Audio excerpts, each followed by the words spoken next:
Ju përshëndes të gjithë dhe mirë se vini në Plus Minus 18. Sot do të flasim për udhëtimet, por gjithmonë tematikat ne i lidhim vetëm me të rinj, sepse është emision dedikuar atyre.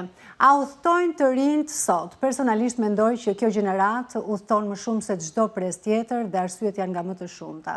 Bota është sot më e hapur, aksesi është më i madh, mundësi deri diku janë më të shumta, por pse udhtojnë ata? Është trend, është nevojë personale, është nevojë për zbuluar botën apo edhe veten e tyre? Është zhvillim i vetes së tyre apo kureshtje apo qef, siç e quajnë ata? Kam një panel shumë të bukur sot, sepse kam 3 vajza bukuroshe, me të cilat do të diskutojmë. Disa prej tyre udhëtojnë shumë, njëra udhëton më pak, por do t'i ndajmë të gjitha konceptet me Rebeka Vokën. Mirë se erdhe, faleminderit që je këtu. Rebeka është juriste, por ka dhe një eksperiencë shumë të mirë si gazetare. Ndërkohë është Fladia Povata, grafik designer. Fladia, mirë se erdhe dhe faleminderit që je këtu. Dhe kemi Mersuar Sallakun, e cila është financiere. Mersi, faleminderit që je këtu. Faleminderit ju. Atëre, e para, sa udhtoni, sa shpesh udhtoni? Këtë vit kam udhtuar. Jo shumë, por mjaftueshëm sa për të marrë një energji të re. Diku tek 5. 5 për një vit nuk janë pak.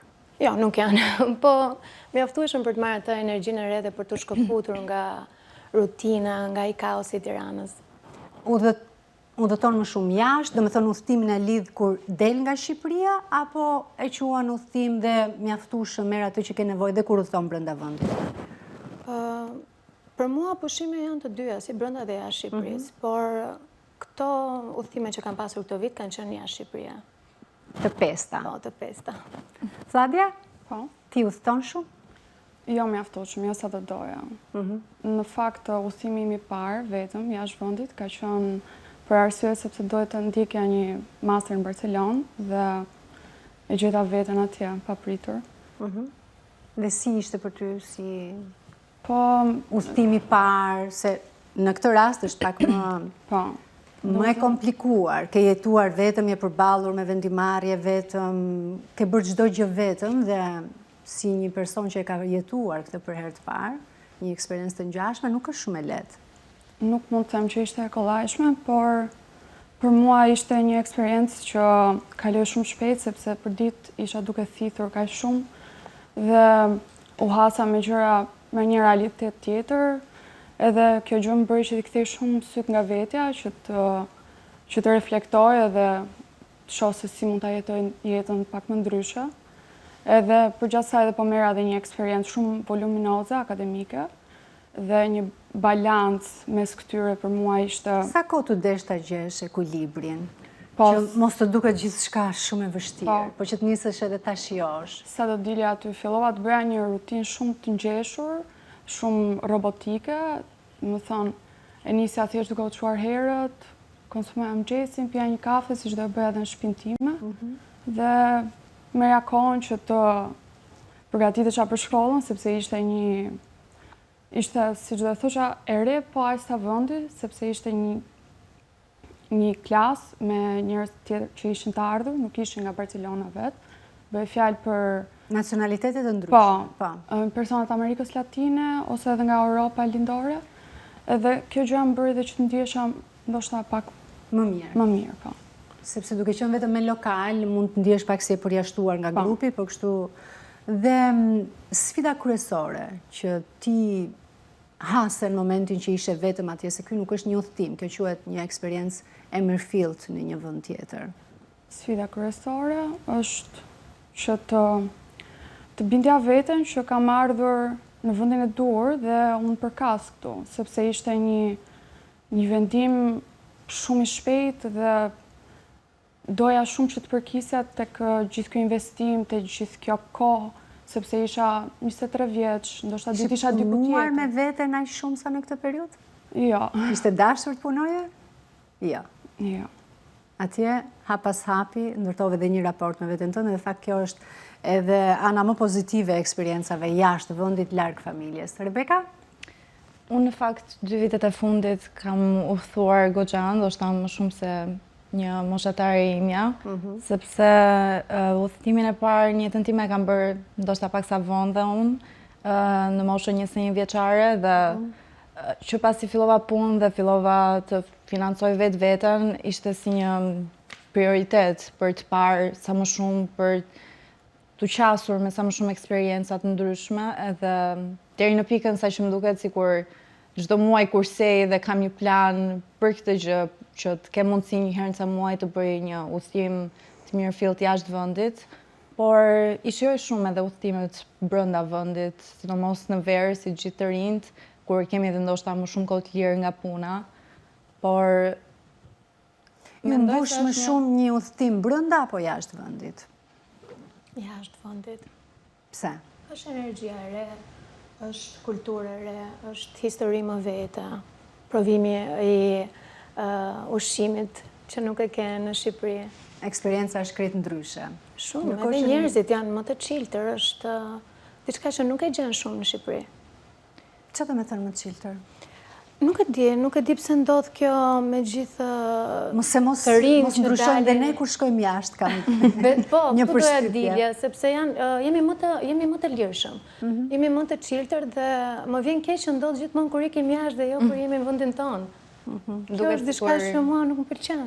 Duket sikur i ulim ca nga kornizat e shoqërisë son kur dalim jashtë. Ndoshta edhe për të përfshirë pak më shumë, për ta patur eksperiencën e mirëfillt të qëndrurit në një vend që nuk e pret Për do çfarë të ju lehtësoj. pengon ju të jeni të tillë edhe këtu? Është përveç faktit që puna që ne bëjmë, familja që ne kemi, na vën në një lloj kornize, jeta është e përditshme shumë e shpejt. Rutina. Është rutinë, bëhet deri në pikën që është montane, sa që duket sikur i kursen edhe ato energjitë që ti ke për qenë diçka për te kësaj, në një moment të dytë që ti mund ta prekësh më lehtësisht tek vetja. Sikur udhton qoftë edhe në Prishtinë apo në Malësi, vende që ndoshta nuk ishe shumë të rinj, se synojnë shumë Europën, por edhe aq pranë kufive tanë duket një diferencë shumë e madhe, si në mënyrën se si ne sillemi, po edhe qasja që ne marrim tek shoqëritë e ndryshme, sa pranë jemi dhe sa ndryshe, edhe të ul disa nga ato kuintat që ne i vëmë. Është edhe energjia, është fakti si ndihemi ne, në një moment kur merr një avion ose një tren ose largohesh nga rutina jote, që në atë moment nis edhe ndihesh ndryshe. Tani, le themi arsyeja, motivi, stimuli që ju keni për një udhëtim, është për të zbuluar një kulturë të re, për të parë një vend të ri ndryshe, Mendoj se jam pak apo nga për të zbuluar veten? Mund të jem pak nga të gjitha elementet, sepse ne të paktën në të 20-tat është shumë prioritet, ajo të ecë shumë përpara fakti që duhet të zbulosh veten tënde, por nga ana tjetër edhe kur sheh kultura të reja, kur provon një ushqim të ri, automatikisht ajo bëhet pjesë e eksperiencës tënde të zbuluarit veten dhe duket sikur gjatë rrugës mblidhen dhe të gjitha bashkë dhe të frymëzojnë edhe për më shumë dhe i mban me vete, të paktën unë këtë gjë e kam shumë të rëndësishme, të gjitha eksperiencat si humane, si nga ana kulturore që kam jashtë, i përthis shumë vetëm për faktin që në fund të ditës ne jemi një rrugtim edhe sidomos në vitet e 20-ta të kesh këtë si pjesë të rrugtimit tënd duket shumë e rëndësishme. Të paktën mua më peshon si gjë. Bëni më shumë qef jashtë apo këtu? Jashtë. Flas nëse frekuenton të njëjtat vende, se një disko mbase është njësoj si këtu apo atje, apo një festival. Pse bën më shumë qef jashtë, Flavia?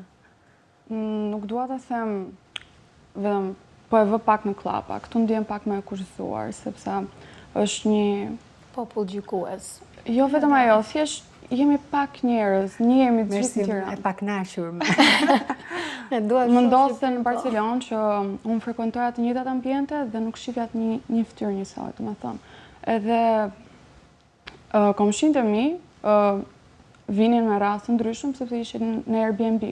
Dhe kjo më jepte një lloj tjetër lirie, nuk e di pse. Në kostot e një vendit vogël këtu të neshë. Për ty, Flavia, është udhëtimi pjesë e formimit? Të ndikon në zhvillimin tënd personal?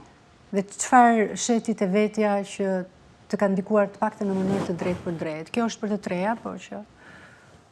Po, unë gjithmonë e shoh që nëse ti vjesh në një set ndryshe, rrethana të ndryshme, me njerëz të ndryshëm, do e shtysh veten të heqësh barrierat, limitat, edhe këtë kam dashur gjithmonë ta bëj me veten time. Thjesht nuk mundesh gjithmonë t'ja infliktosh vetes këto ndryshimet, edhe ndonjëherë duhet të vjesh në rrethana të tilla. Ndonjëherë është edhe, siç e tha dhe Fladia, është zbulon shumë kur e vë veten në diçka mes cilës ti ndihesh shumë pa rehat, je shumë e frikësuar. Kur del nga comfort zona. Kur del nga ajo comfort zoni që je mësuar, edhe mëson shumë si për veten, po edhe si për qeniet e tjera njerëzore që të rrethojnë, edhe mënyrën se si funksionojnë normat sociale të një shoqërie tjetër, që ndoshta edhe mund të mësosh diçka, po edhe mund të mësosh edhe çfarë nuk pëlqen, çfarë nuk e do ta përthithësh, apo të bën të kuptosh më shumë për edhe vendin se ku jeton.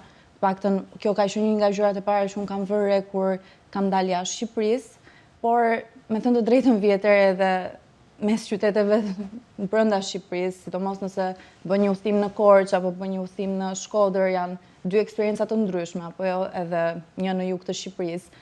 Jashtë ky diversitet është akoma dhe më i madh edhe për shkak të përzierjes së shoqërive jashtë. Siç e tha dhe Fladia, ajo ka qenë një studente jashtë mes shumë studentëve të tjerë të cilët përpiqen të gjejnë të njëjtën eksperiencë dhe përpiqen të gjejnë. Bëni miqësi jashtë, jeni kurioztare të njihni njerëz, sepse duket sikur shkojmë vizitojmë vetëm qytete, muze, që patjetër janë pjesë e një kalendari të një udhtimi, por njerëzit ju nxisin kurreshtja, bëni miqësi, janë më të lirshme bisedat në bare, në çdo vend që ju vizitoni? Janë më të lirshme dhe qasja që ato kanë është më lirshme.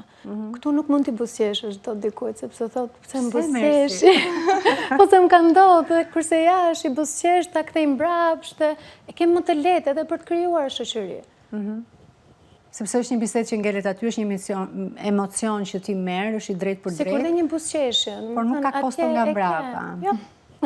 Keni krijuar miqësi që i keni ruajtur, që mund të mbeteni në kontakt edhe... Për mua në fakt kanë qenë më shumë eksperienca si ato që përmende që në bare apo në restorante mund të kesh bërë një bisedë me dikë që është komplet jashtë asaj çfarë ke takuar deri tani, mund të jetë një arkitekt, apo një jurist i një vendi tjetër, apo qoftë edhe një turist si puna ime, bën një bisedë dhe për mua ka ngelur aty thjesht si pjesë e eksperiencës humane të udhëtuarit, por tani me rrjetet sociale është shumë e lehtë ti bësh një follow edhe ti mbash kontakte, thjesht edhe për të parë se ku udhtojnë apo se çfarë ka ndodhur me këtë personin që e ke takuar 5 minuta para shëndetit. Si e bëni përzgjedhjen e destinacionit? Ju ndikojnë rrjetet sociale në këtë?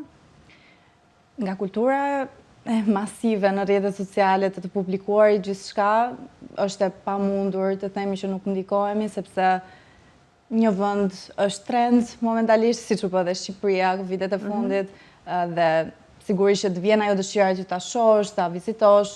Ke kuriozitet. Por është kurioziteti dhe të intrigon shumë në momentin që aq shumë njerëz shkojnë ta shohin dhe publikojnë. Por nga ana tjetër sigurisht që merren parasysh edhe ana ekonomike, sa i shtrenjtë është ky vendi, sa mundësi kemi ne nga Shqipëria të shkojmë në këtë vend, sepse pavarësisht se ndoshta gjej një bilet të lirë, ndoshta të duhet një vizë, ndoshta e ke të vështirë për gjetur një hotel, janë shumë elementë që ndoshta duhet të luks apo mund të udhtosh lirë? Dhe ju vetë si udhtoni, lirë apo shtrenjtë? Mesatarisht. Po. Unë më vjen i natë që asnjëherë nuk i kap ofertat, me të drejtën. Nuk e di pse çka kanë ofertat me mua, por që mesatarisht. Janë okay. Për mua ka qenë më tepër luksi i kohës se sa i të ardhurave, sepse e mendoj që nëse do e marr përsipër që të shkoj ta vizitoj një vend, do doja që të kisha kohën e duhur që duhet të kesh sa ditë pushim. Po, që të organizosh një udhtim të mirë. Po. Rebeka?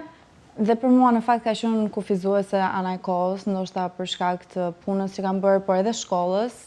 Dhe duhet të koordinohesh. Sepse parat ju mjaftojnë gjithmonë, parat jo, janë problem për juve? Problemi i parë niset tek ditët e punës që ti ke dhe sa të mundur ti ke që të kryesh një udhëtim, si brenda dhe jashtë vendit. Dhe nga ana tjetër, mendoj se për mua të paktën udhëtimet jashtë vendit mbeten ende një luks, sepse biletat dhe ofertat janë gjithandej, por do një buxhet të caktuar dhe me rrogat tona si persona që sapo kemi dalë në profesionin ton, sapo kemi dalë në treg, duhet kursyer, është një investim. Është investim dhe duhet menaxhuar. Keni marrë përsipër një udhëtim me pak lek, keni thënë ta provojmë, do menaxhohemi atje, dhe si ka qenë si eksperiencë nëse e keni marrë përsipër? Merë se ti dukesh që s'merr kështu. Mua në fakt nuk rrezikon. Po nuk ke që atë marrësh përsipër se hotelet Airbnb nuk janë të lira. Në ditë si një sanduiç, unë shoh shumë persona që marrin risk që të tilla. Mjafton që ti të shohë një vend të ri. Duhet ma japi shoqëria këtë. Nuk e them jo. Vetë se kam menduar. Se ke menduar? Mua më ka ndodhur në fakt në një udhëtim që kam bërë shumë papritur në Athinë. Gjetëm një bilet të lirë dhe shkuam brenda fundjavës. Ishte thjesht një natë mos gaboj, pa planifikim fare dhe madje e sajuam një Airbnb dhe të gjitha këto. Cila ishte arsyeja që duhet shkonit me SSB në? Thjesht për shef. Ishte momenti të donim të bënim një udhëtim, ishte thjesht për të bërë një fundjavë ndryshe. Dhe si shkoj? Dhe shkoj mirë. Vuajtëm një çik për të mësuar metro dhe gjitha këto, sepse nuk kishim mësuar, unë s'kisha qenë ndonjëherë në Greqi, të paktën, edhe për të ngrënë dhe të gjitha këto, por kohët e fundit me keni pasur ndonjë incident në ndonjë udhëtim, Flatja? Një eksperiencë shëmtuar që pritet që unë të kem incidente në udhëtim, duke qenë se unë nuk kam udhëtuar shumë, më thënë vetëm vitin e fundit. Është edhe çështje eksperiencë, domethënë. Së fundmi, si eksperiencë përmbyllëse për jetesën time në Spanjë, vendosa të udhëtoja me tren nga Barcelona drejt Valencias, dhe stacionet konsidonin që kishin të njëjtin emër, por ishin me një interval kohor 30 minuta diferenca njëri tjetri, dhe le të themi që unë isha edhe me 2 orë gjumë, sepse kështu ndodh, kur bën gjëra, ndodhen dhe gafa, është fahim. Por arrita që në 5 minutat e fundit të kap trenin, çdo gjë ishte okej, thjesht bëra një xhiro, domethënë me vrap në një stacion masiv, si stacionet e trenit Barcelonës normalisht. Udhëtimi shumë adrenalin. Tani destinacioni që ju ka lënë më shumë mbresa, ai që ju ka pëlqyer më shumë, që do t'i riktheheshit mbase dhe që u sugjeroni dhe të tjerëve? Për mua është Roma. Nuk e di, vibe që më ka dhënë ai qytet, spektakël. Do rikthehem prap. Mezi pres të shkoj prap. Sepse është Roma, apo sepse mbase ishe me njeriu ose njerëzit e duhur, se nuk folën për këtë pjesën që udhëtimet faktikisht isha me shoqërinë, ka por nevojë Roma dhe shoqërinë. ka një vibe aq të ngrohtë, aq cozy. Nuk e di, është me Italinë e kemi dhe si një feeling të hershëm dhe vazhdon të jetë.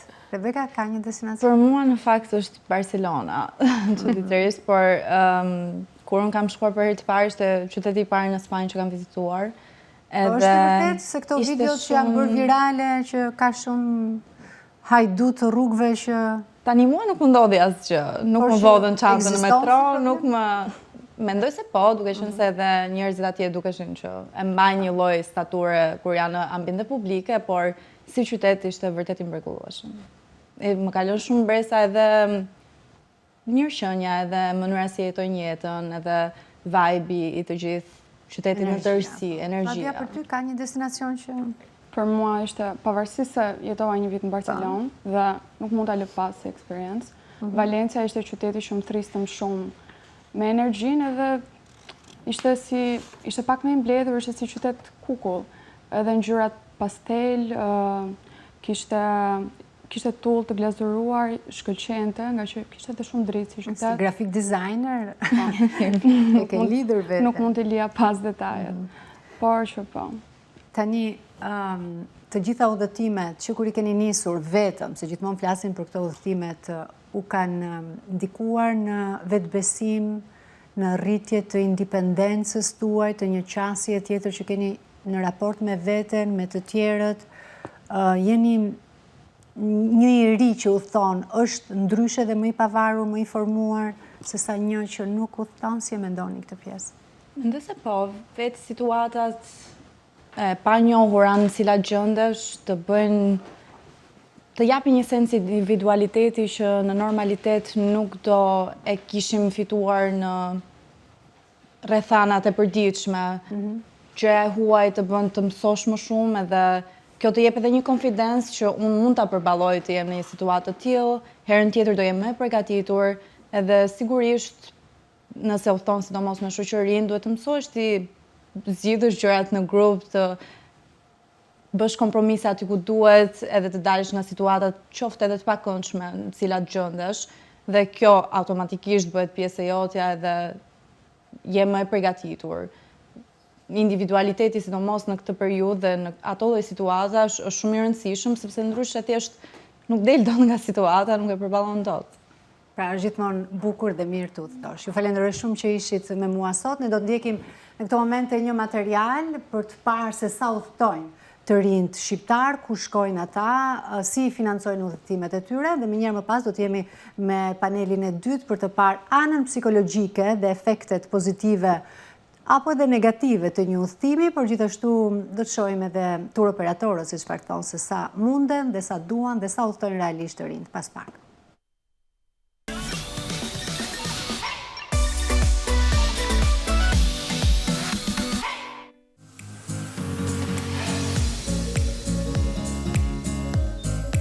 Të pëlqen të udhtosh? Po patjetër, kur s'të pëlqen. Të pëlqen më shumë të udhtosh brenda apo jashtë vendit? Po njerë njohim vendin tonë, pastaj njohim vendet e tjera. Të dyja rastet, po kryesisht preferojmë jashtë.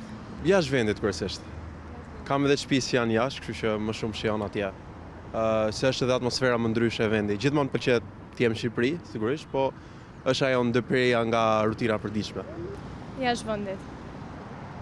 Të pëlqen të udhtosh me familjen vetëm apo shoqërinë? Me shoqërinë. Për momentin më pëlqen me familjen, me fëmijët, kështu që me familjen ose shoqërinë, vetëm jo. Me familjen, me shoqërinë, të dyja rastet. Cili është vendi më i bukur që ke vizituar deri më tani? Momentalisht Amsterdami. Shumë i bukur, edhe Praga, më kalon një përshtypje shumë të bukur. Hamburgu. Marsalam në Egjipt. Kam vizituar disa në Francë, katedralja që është në Strasburg. Po një vend që dëshiron shumë që ta vizitosh? Kuba. Po e pres. Nuk e di tani, ka një periudhë të caktuar për ta vizituar dhe duhet gjejmë dhe momentin e duhur. Që do doja të vizitoja, do ishte diku në Amerikë, në Miami, Florida, që gjatë verës, do ishte bukur. Për çfarë udhton zakonisht? Për punë, për qejf? Qejf. Në shumë në rasteve për punë, po dhe për qejf.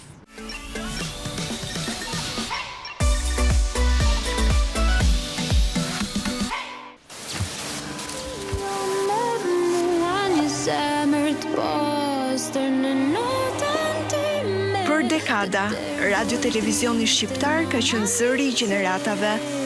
Duke nderuar trashëgimin ton, ndërtojmë të ardhmen. Radio Televizioni Shqiptar, aty ku tradita takon inovacionin. Radio Televizioni Shqiptar, tani edhe në Spotify. Dëgjoni podcastet tona më të arira, emisionet më të mira dhe këngët më të bukura të gjitha kohërave. Na ndiqni.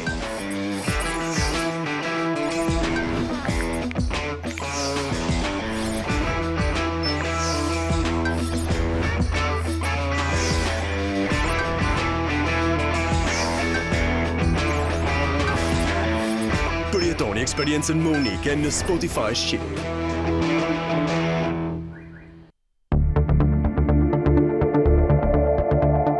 Përshëndetin tonë, rikthehemi në programin më jetëgjatë në vend dhe ndër më të vjetrit në botë.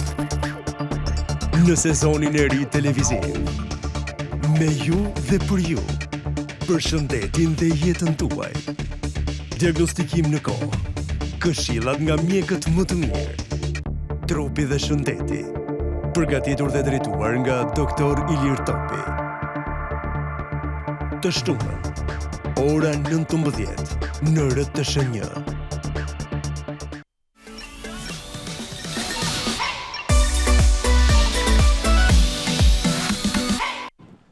Jemi kthyer me panelin e dytë, është Gjimi Lama me mua, është drejtuesi i shoqatës së tur operatorëve. Të falenderoj dhe mirë se erdhe.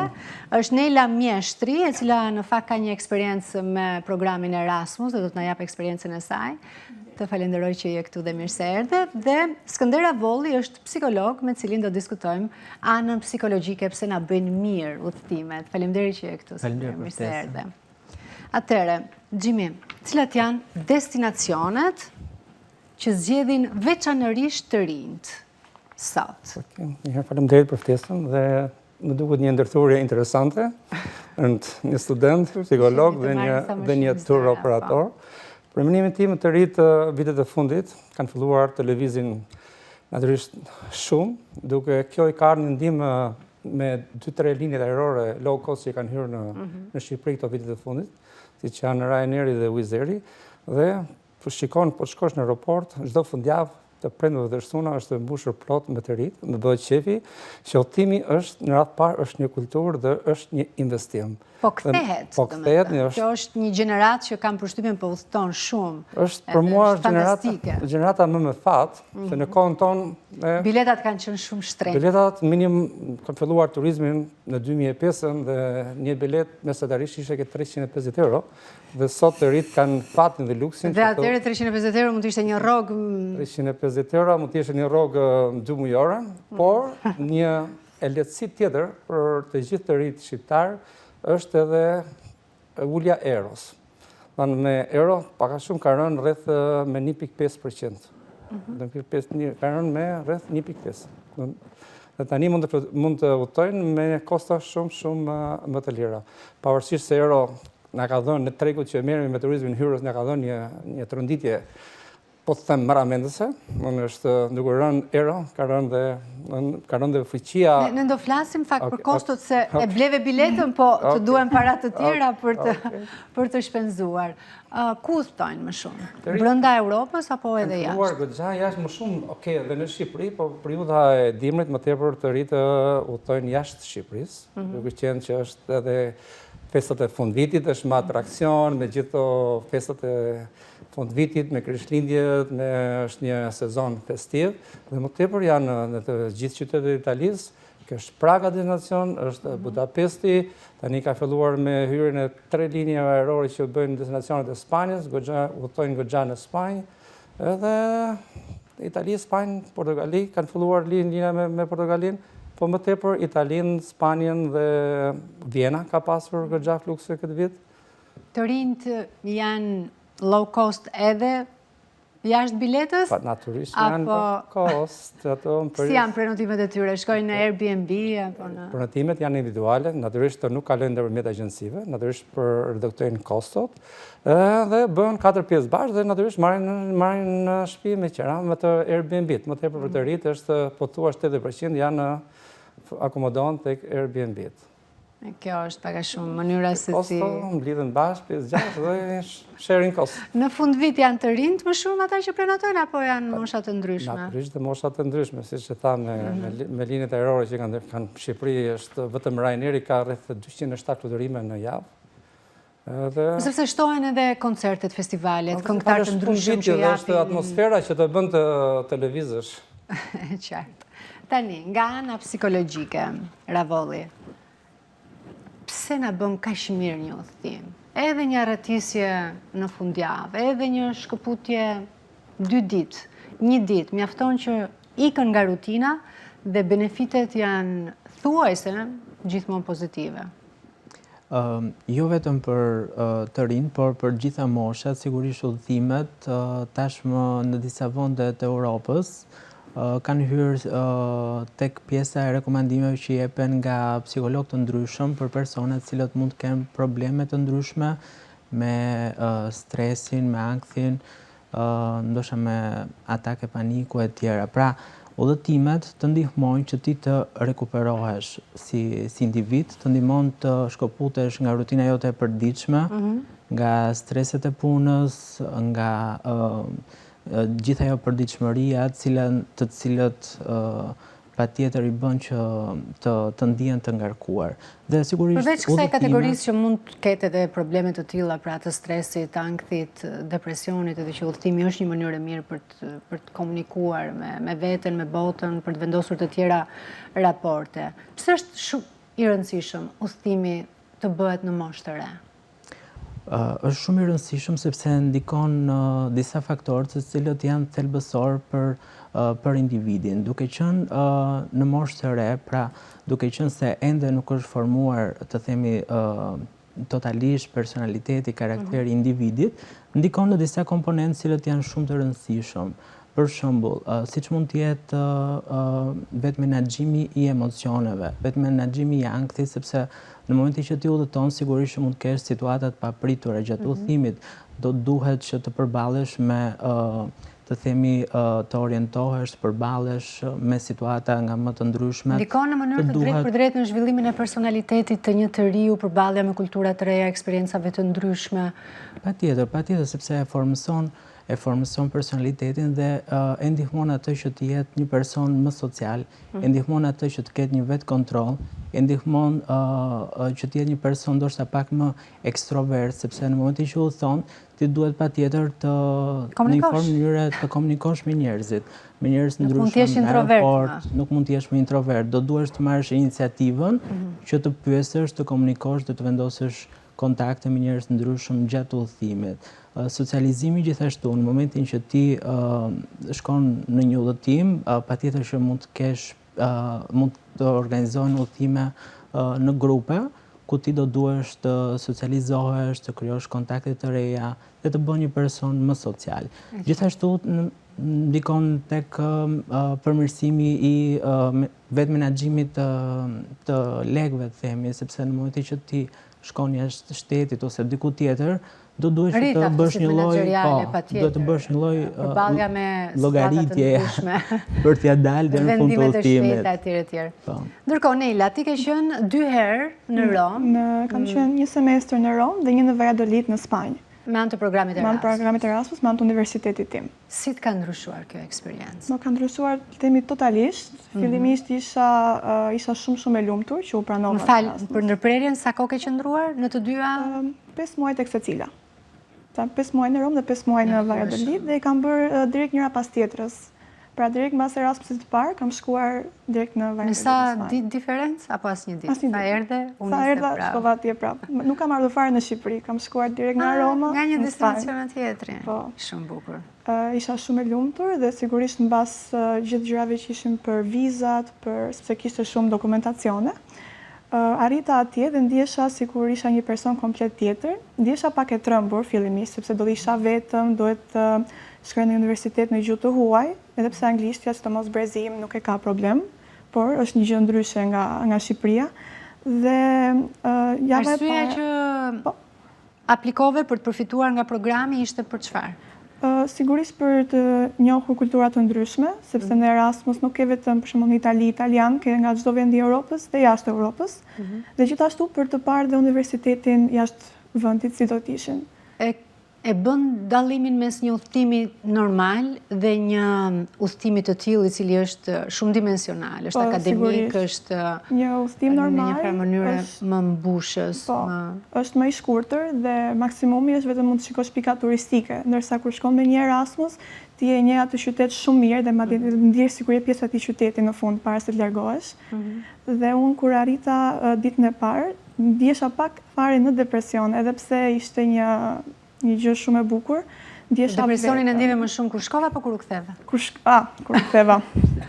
Kur u ktheva më shumë, por edhe kur arrita kisha një mërzi dhe mendoja që nuk është ashtu siç më kanë thënë, unë jam vetëm, do bëj vështirësi. E panjohura gjithmonë të destabilizon. Gjithmonë, dhe pastaj. Por mbas javës parë filluan aktivitetet, filluam shoqëritë në universitet dhe u bë diçka shumë e bukur. U socializova shumë. Duhen shumë para? Në fakt, jo. Për të bërë një eksperiencë 5 mujore diku? Unë jam financuar nga Bashkimi Evropian. Po përveç asaj, besoj të duhet një budget. Nëse dëshiron më shumë të udhëtosh në vendet të tjera, po, më të duhet diçka shtesë, që zakonisht studentët para se t'ikin punojnë dhe gjatë verës që t'i kenë ekstra.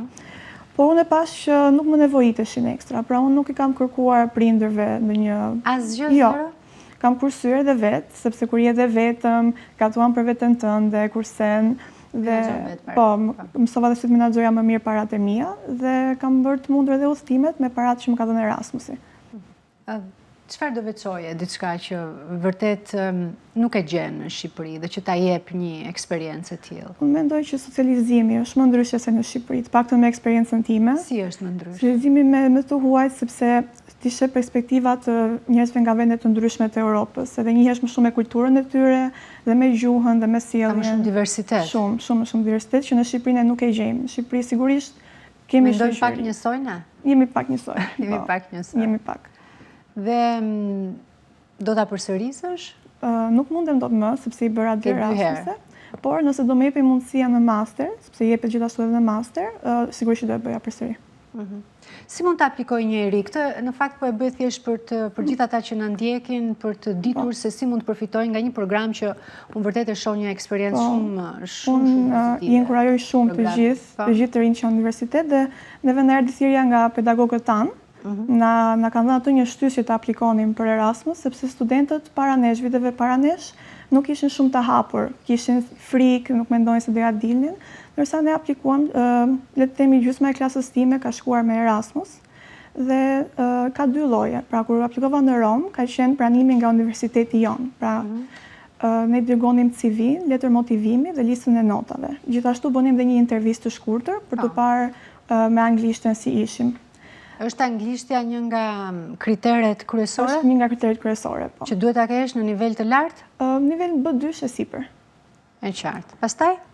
Dhe më pas të zgjidhte universiteti dhe të vinte një email që ti je përzgjedhur për të marrë pjesë në shkëmbim studentor dhe të dërgoni dokumentat që kërkonte Universiteti Pritës, pra Universiteti në Rom. Ndërsa në Universitetin Spanjoll ishte pak më ndryshe sepse ishte 50% zgjedhje Universitetit tonë dhe 50% zgjedhje Universitetit Spanjoll. Dhe kishim më shumë dokumenta që do t'ja dërgonim. Spanja apo Italia më shumë? Më shumë jam kënaqur në Spanjë, mendoj, sepse të jepte më shumë mundësi udhëtimi. Në Spanjë ishin... Më e lehtë. Ishte më i lehtë, ishte edhe më i lirë për studentët, sa në Itali. Dhe kam qenë në Spanjë, le të themi sot sep të Spanjës e kam parë, më ka dhënë mundësinë universitetive për ta parë. E qartë. Gjimi, sot, si ka ndryshuar mënyra si udhëtojnë të rinjt, krahasuar me disa vite më parë, dhe cilat janë gabimet që ata bëjnë më së shumti që ti dëgjojnë edhe... Natyrisht që ka ndryshuar në mënyrë drastike, siç e tham, nga udhëtime fare, tani ka filluar udhëtime masive. Pse ka qenë fare dikur? Ishte, s'po them fare, sa vite ka që është ky trendi ka qenë? Është mbas pandemisë. Edhe para pandemisë kishte lëvizje, po ishin kufizuar nga ato linjet ajrore. Tani mund të bëhen 4, përpara mund të bënin 1 ose 2 mund të bënin bashkë nga kushtet ekonomike. Tani mundësia të bëhen 5, 6, 7, 10, 20 është shumë më e lehtë që të kenë mundësi që të mblidhen dhe të udhtojnë. Është më bëhet qefi. Unë herë parë që kam udhtuar me një grup shqiptarësh, më tepër merrem me turizmin e huaj, me turizmin hyrës që vinë në Shqipëri, merrem me të kundërtën në fakt. Ishte një katastrofë, po të ishte me një grup shqiptar, shkova thjesht për interes për të parë si reagojnë dhe si mund sillen një grup shqiptarësh duke udhëtuar në një destinacion jashtë. Ishte, po thuash nga AEKZ-a, ishte s'po flas me detaje. Pastaj para 2 vitesh bëra edhe një udhëtim tjetër për të parë se si ka ndryshuar sjellja e turistëve shqiptar. Dhe e bëre qëllimisht? E bëra qëllimisht për ta parë për të reagimin e si ka ndryshuar behavior ose... Jo, po, do thuash sa detaje. Nuk po them detaje. Të lutem. Nuk po them detaje. Detajet... Po e kishin problemin e Detaji parë është nga organizimi nga orari. Në orari, po t'i mblidhje shqiptarë, po t'i thoje do vini në orën 9 të autobusit, vinin të gjithë në orën 9:40. Pastaj tek check-ini kishin një bënin për të bërë check-in tek hoteli dhe vërshonin të gjithë tek recepcioni thuasi shumë përpara. Do ikte radha. E njëjta gjë ndodhte tek po të kishin me habord, shkonin tek kuzhina, donin t'i merrnin të gjitha çka kishte në. Po për çfarë viti flasim? Para 10 vitesh. Para 10 vitesh. Tani po të shoh, tani kanë një ndryshim. Kjo është kultura e udhëtimit. Sa më shumë të udhtojnë, më shumë kulturë krijohen vetvete. Duhet vërtet të udhtosh për të respektuar disa rregulla. Po shikon, tani një herë bën gabim të dytin, të tretin, të katërt, gjithmonë ti modifikohesh, natyrisht duke parë dhe duke sa më shumë të udhtosh, më shumë kultivosh, më shumë formosh, më shumë ke parë më shumë, je më i përgatitur për një udhtim, se s'është si udhtim herë parë si edhe tjetra. Natyrisht është e ndryshme, por më bë qefi ka ndryshuar të paktën koncepti i udhtimit më në fund edhe Shqipëria arriti aty ku Europa ka vite që është. Që po na vizitojnë apo që po vizitojmë ne? Natyrisht ne po bëjmë të dyja, shumë po na vizitojmë dhe shumë po udhtojmë. Po të marrësh balanci i shqiptarëve që dalin dhe hyrës, natyrisht në anën financiare është aty. Nuk e dini se kishte mundësi ta ndiqë bisedën që kishim vetëm në panelin e parë me vajzat, por që në përgjithësi buxheti nuk është se e kanë shumë të lartë. Një udhtim varet nga parat, për që një bukur, më pak i bukur dhe udhtimin e krijon edhe me 5 euro. Ti mund të udhtosh për shembull, nuk udhton për 5 euro, po jap si shembull. Edhe me shumë pak lek, ti mund të organizosh dhe mund të kënaqesh. Nga ana tjetër mund të kesh shumë lek për shpenzuar dhe nuk e di çfarë bën dhe nuk kënaqet dhe nuk shijon asnjë. Organizimin është personal, e kanë individi në dorë. Ti ke vetë në dorë çfarë mund të bësh me ato 5 euro që ke për shpenzuar. Edhe të rit duke mos pasur shumë ndoshta ana mundësi financiare, organizohen dhe këto janë tani me internetin, çdo gjë është online, shikojnë destinacionet dhe interesat e tyre janë të arritshme dhe për studentët në Europë, me sa jam informuar, gjitha muzeet janë pa pagesë. Pa pagesë se çmimi reduktuar. Për statusin e studentit. Në çdo muze, në Paris, në Romë, me kartën e studentit ke favore. E kundërta ndodh në Shqipëri. Studentët që vinë nga Europa Perëndimore në Shqipëri, të gjithë muzeet do paguajnë 100% si turist. Akoma nuk e njësuar ligji me Bashkimin Evropian. Ka të rinj që dalin përtej Europës? Ka një rritje të interesit për të bërë udhëtime të largëta? Nuk e di, Azia, Afrika, janë më të kushtueshme? Janë më të kushtueshme, menimi im është minimum. Nështë mund të shkojnë vetëm me familjet, është e vështirë që një ri që të dali të shkojë në Azi për një tur, po të shkosh në Azi, minimumi do të shpenzosh 10 deri në 15 ditë. Nuk mund të shkosh në Azi të shpenzosh 2-3 ditë dhe të kthehesh se nuk shikon asgjë. Dhe kjo është mundësia më e mirë për të rit është Europa, së shumë afër. Roma? Europa. Europa, normal, sepse normalisht edhe gjithçka më e aksesueshme lehtë. Nuk e di, dhe duket sikur sa më shumë udhton edhe shikon që edhe ngjajnë, pra në një farë mënyrë nuk ndihesh në një vend të huaj. Po ne jemi të përshtatshëm, si shqiptarë ne jemi raca më e përshtatshme. Adaptohemi shumë shpejt. Të paktën të rit. Të rinj? To s'dallojnë tani, po ti shohësh shqiptarët të rinj, nuk të mos e këtyre nuk dallohen, janë shqiptarë, po janë europian. Nila, ti besoj ke parë nga afër, për të bërë udhëtime brenda Italisë ose brenda Spanjës, të duhet të harxoje shumë para? Dhe varet nga si dëshiron ti ta shpenzosh kohën. Për shembull, ne nuk merrim Airbnb gjithmonë, por mund shkojmë në hostele, që janë vende dhoma që janë me mbi 4 krevate, por kur jeni grup i madh studentësh që shkoni së bashku, të bie shumë mirë sepse jeni së bashku dhe paguani shumë më pak se një Airbnb.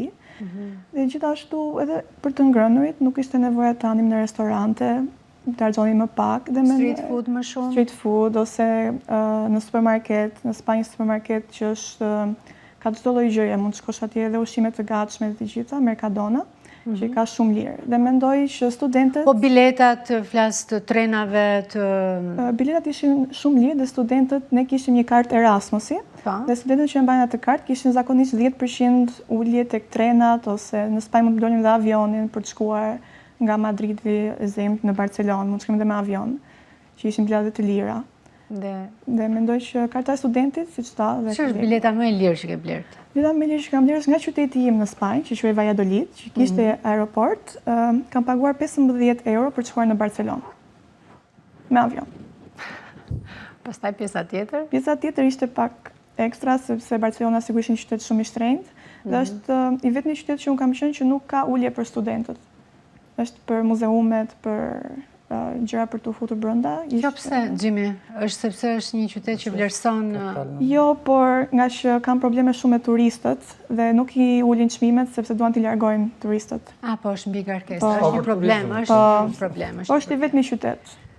Atëherë, Ravolli, i bën udhëtimit të rinjt, i rrit pjekurinë emocionale atyre? kjo nuk ka dyshim, do më thënë udhëtimet i ndihmojnë të rinë që të kenë, të them, një pjekuri emocionale në disa aspekte. Duke qenë se udhëtimi është kompleks edhe gjatë udhëtimit mund të ndodhin situata nga më të ndryshmet, mund të hasesh me njerëz nga më të ndryshmit. Kjo gjë i ndihmon ata që të kenë një, domethënë të gjejnë teknika të ndryshme për ballimin të situatave.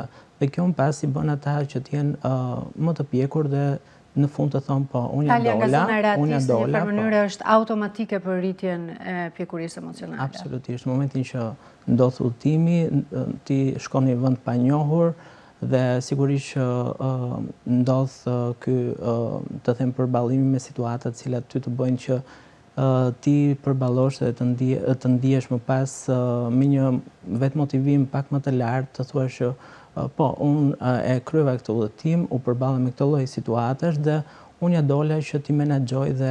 Pse udhëtimi krijon një lloj depresioni kur kthehesh, se ka dhe efektet e veta negative.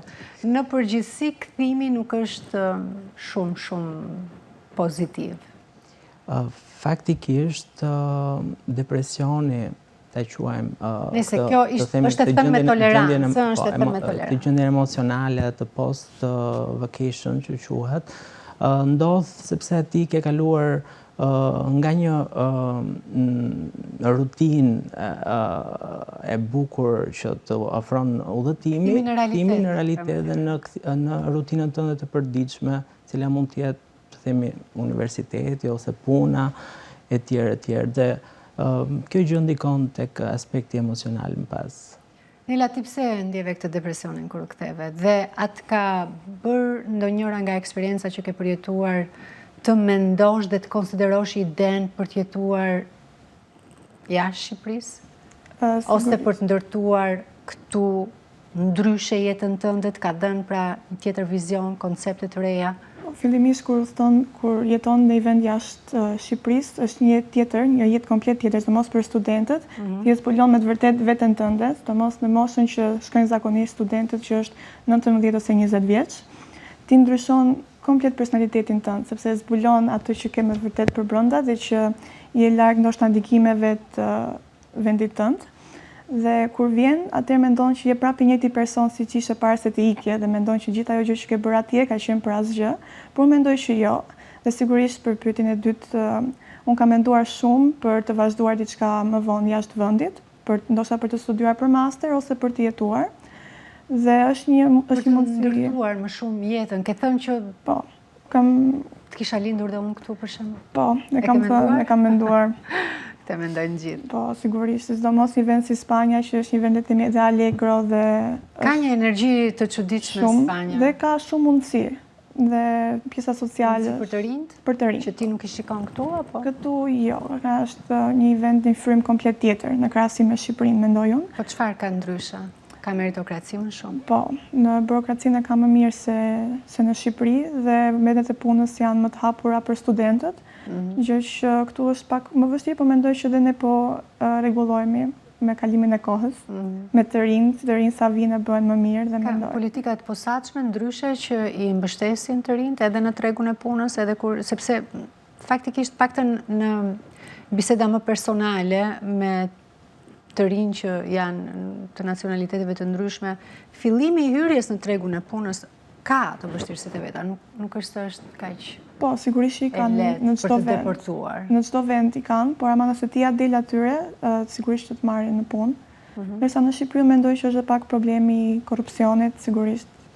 Më shumë ke menduar të ndërtosh një jetë jashtë Shqipërisë, apo si ta përmirësosh jetën tënde këtu, duke marrë motive, koncepte, vizion tjetër nga eksperiencat jashtë? Sigurisht, në mendjen time do ishte më thjesht që të shpërngulesha me një vend tjetër dhe ta krijoja jetën time të re atje, por Shqipërinë nuk e lej dot dhe dua që ato gjëra të mira që unë i mësoj atje t'i sjell në Shqipëri, për veten time që t'i zbatoj këtu.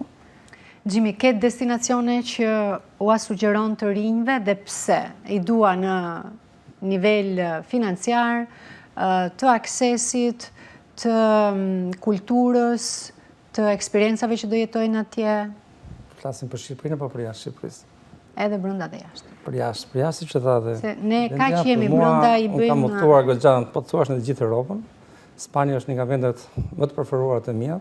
Edhe për ty Për mua që të ofron, i ka të gjitha. Janë latinë në natyrë, ka dhe gjithë bukuritë natyrore, detin, i ka të diellin, ushqimi është absolut, dhe alegria dhe jeta për të rritë është shumë e larmishme dhe ka pozicion. Si funksionojnë këta njerëz? Unë kur kam qenë në Madrid jam habitur që kishte teatro hapur në orën 3 mëngjesit. Në Spanjë darka fillon mbas orës 11 darkës. Po të shko dhe në mëngjes... Janë të vetmi në Europë? Janë të vetmi që darkën e kanë në orën 10. Se duan të jetojnë natën? Po të shkosh në restorant në orën 8 të darkës, që është normalisht për gjithë Europën është orari më i përshtatshëm për darkuar, në restorantet në Spanjë të gjitha, është ka bohën, janë të gjitha bosh. Dhe fillon nga ora 11 deri në orën 2, është normali që të darkosh. 2 është shumë vonë. Por aty fillon deri në 5 mëngjesit. Po besoj edhe të nesërmen, e nisin punën ato punojnë, natyrisht ato punojnë, po e marrin jetën më me sportivitet, më me alegri. Më me pagjumë. Ashtu kanë natyrën, ashtu janë ndërtuar. Natyrisht edhe pjesa tjetër. Pra në mëngjes ata i kanë oraret klasike dhe darkën e kanë të tillë? Në mëngjes unë kam jetuar atje, marketet hapeshin në orën 9 ose në orën 10. Jo si në Shqipëri që mund të hapen që në 7 ose në 8 të mëngjesit. Po prapë 9 herët është për të mbaruar darkën në 2 dhe pas darkën në 4. Ama spanjollët kanë dhe një kohë që quajnë siesta, që mbas orës 1 ose 2 të drekës, ata bëjnë pushim deri në orën 6, që quajnë që flenë gjumë dhe më pas e nisin punën përsëri. Sa orë ishte ky pushimi? 4 orë. 4 Sistem tjetër komplet. Pra në Spanjë, cilat qytete, apo çdo... Spanja është e bukur, çdo qytet ka veçantinë vetë. Kudo? Nuk do ta veçoje një qytet. Pavarësisht Madridi dhe Barcelona janë dy kryeqendrat, po janë over turizëm dhe këto Valencia është ka shumë qytete të tjera që janë pafund të... Në flas që ka edhe këtë energjinë për të rinjtë, mundësitë që ata të argëtohen se një ndër arsyet kryesore është edhe argëtimi. Është ndërthurje kulturë Spanja, prandaj e bën më të larmishme edhe jetën është. Tjetër përveç Spanjës? Natyrisht Italia. Italia është më klasike. Italia është më natyrisht Italia veriut apo e jugut? Natyrisht fillon edhe jugu e bukur është ka ndryshuar. Edhe mentaliteti deri ku, po pjesa e verit është më... Pra për një eksperiencë, për një të ri është më mirë në veri? Veri është më... Pse, për shkak të... Janë më të kultivuar, është më... Non sono terroni, thonë ata. Për këta? Po natyrisht edhe Hungaria është e bukur. Pjesa Budapesti është shumë. Për rinin, çdo njeri mund ta gjejë vetën në Praga është shumë e bukur, për Çekia.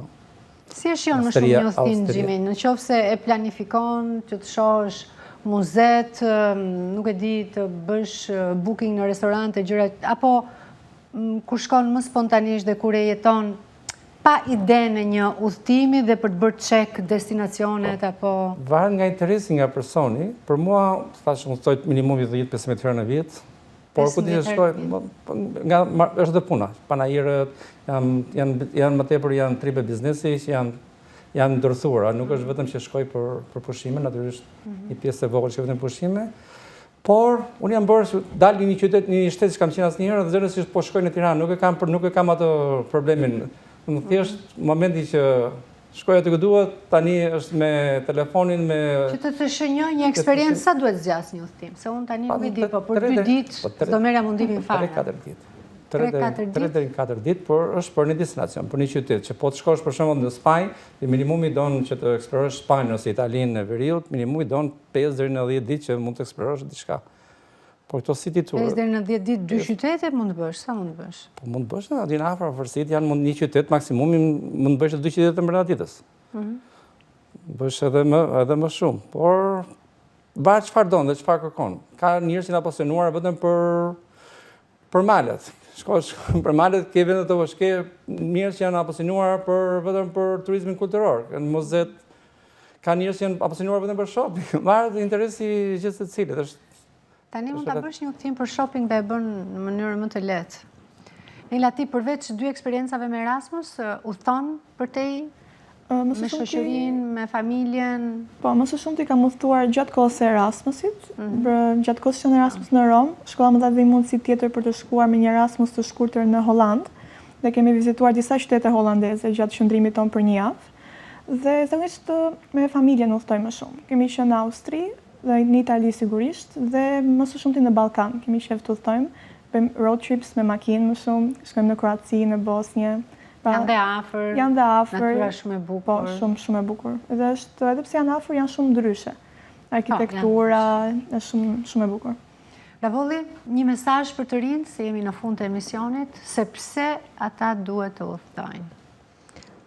Dua në mbyllje të nxjisë të gjithë të rinjt, por normalisht të gjitha moshat pa ndasi që të udhtojnë sa më shumë, sepse janë eksperienca dhe janë kujtime që do vlejnë në momentin që do shkonin moshë të thyer, këto eksperienca, këto udhime do jenë kujtimet më të bukura që ju do kujtonin nga jeta juaj.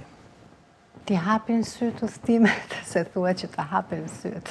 Në momenti që një botën, sheh botën, shikon këndvështrimet të ndryshme, ndryshon mendësi, ul të themi parajgjikimet, rrit empatin, rrit nivelin e kulturës, bësh një person që pranon kultura të ndryshme, njerëz nga etni të ndryshme, përshtatesh me sjellje që ndoshta ty të brenda rutinës dhe vendit tënd të duken sikur janë normale, por më pas shikon që ka dhe të themi qasje të tjera, kështu që sigurisht që të rrisin, patjetër padyshim udhimet të rrisin si individ.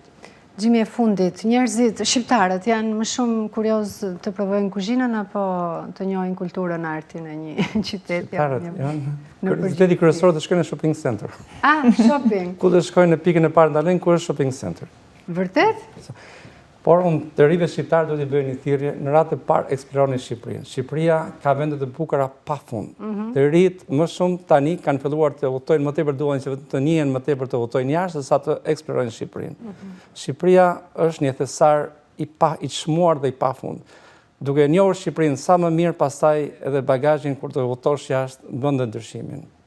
Je një udhëtar më i mirë nëse e një vendin tënd. E një vendin tënd. Në radhë parë të udhtojnë. Veriun apo jugun për momentin sugjeron? Veriu është shumë i bukur, më tepër ka natyrën, është për turizmin e aventurës dhe turizmin malor. Kurse pjesa e jugut është natyrisht Bregdeti dhe është pjesa kulturore, është më alarmistme pjesa kulturore. Po dhe veriu vitet e fundit patën në Malbona, Thethi dhe Lumishalës kanë të ri pafund që kanë filluar që të eksplorojnë dhe të ecin goxha dhe të njihen me bukuritë e Shqipërisë. A është dimri Stinaj Korçës?